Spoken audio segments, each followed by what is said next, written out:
તો આંખ દેખાડીને આવી. મમ્મી તમે ખાલી મને તો આંખ દેખાડી શકો એમ છો, તમે બીજા કોઈકને આંખ બતાવીને તો તમારી આંખ ફોડી નાખશે કો.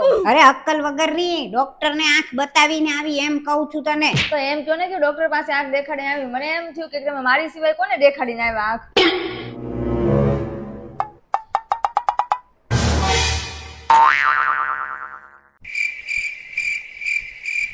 મમ્મી હવે તો વેકેશન પડી ગયું ને બધા મસાલા ભરાઈ ગયા અને ઘવે સાફ થઈ ગયા ને ભરાઈ ગયા, તો હવે હું મારા ઘરે રોકાવા જાઉં. અરે આખો દિવસ તારે પિયર જ જવાનું હોય. ન્યા છે હું ઈ તો કે પેલા. ત્યાં એવું છે કે અહીંયા કોઈ દિવસ મળે જ નહીં એવું છે. એવું તે શું છે ન્યા? શાંતિ.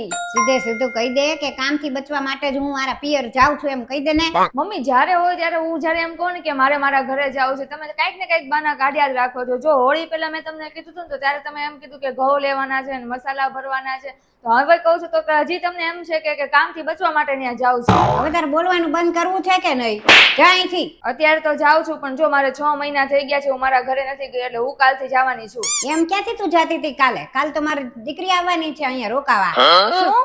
હા, કાલે જમાઈ અહીંયા મૂકવા આવવાના છે. મેં જ કીધું તું એને કે મને બહુ તારી યાદ આવે છે, તો જમાઈએ કીધું કે હારું વાંધો નહીં કાલ મૂકી જાય. દીદી તો હજી હમણાં જ નહોતા આવ્યા, કેટલા દિવસ થયા? અરે ઘણા દિવસ થઈ ગયા અહીંયા આવ્યા ને. તો ખાલી 25 જ દિવસ થયા છે ને મને કેટલા દિવસ થયા એ ખબર છે? ઈ મને કાંઈ નથી ખબર કેટલા દિવસ થયા ઈ, પણ મેં તો એને કહી દીધું છે કે કાલ તું આવજે એટલે જમાઈ મૂકી જશે. કાંઈ વાંધો નહીં, પણ દીદી વયા જશે ને પછી તો હું જઈશ જ.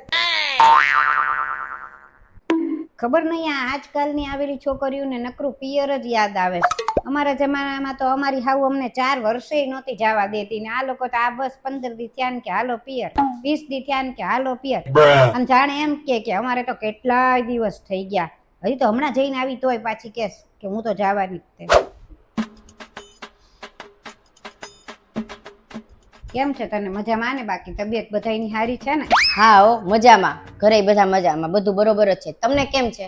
હા હુંય મજામાં જ છું. ભાભી નથી દેખાતા, ઈ ક્યાં છે? બેઠી હશે એના રૂમમાં, આખો દી એના રૂમમાં જ ભરાઈને બેઠી રહેશે. એના પિયરી આવે તો દોડાદોડ બહાર આવે, પણ આપડા કોક આવે ને તો બારે ન નીકળે. રે હમણાં એને બોલાવું.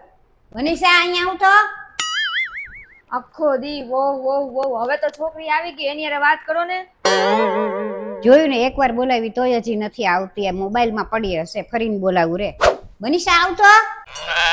અરે યાર કેમ છો દીદી? મજામાં હો. આ ક્યારની મારી છોકરી આવી છે તોય તે તું તારા રૂમમાં બેઠી રહી છો. 2 હાથ પાડ્યા તોય આવતી નથી કેમ? ઈ તો હું સુઈ ગઈ હતી, મને ખબર જ ન રહી. રોજ તો ફોન જોતી હોસ ને આજ કેસ કે હુઈ ગઈ હતી. જા મારી દીકરી આવી છે તો હારો નાસ્તો બનાવીને લેતી આવ. જા. હા વાંધો નહીં. ભાભી મારી માટે મેગી બનાવજો.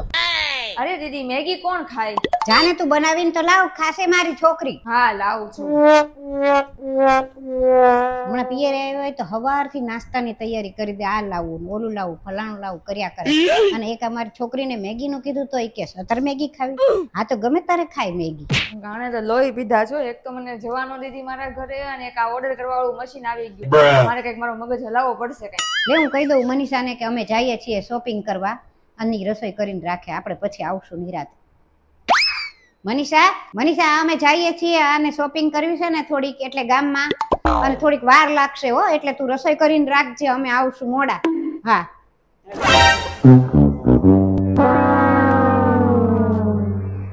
એને આખો દી અહીંયા આવીને શોપિંગ કરવાનું થાય. કોને ખબર હું એટલું બધું તને શોપિંગ નું હશે ને હું ત્યાં ઘરે કઈ મળતું જ નહીં હોય, ક્યાં તો અપાવતા જ નહીં હોય એવું લાગે છે મને તો.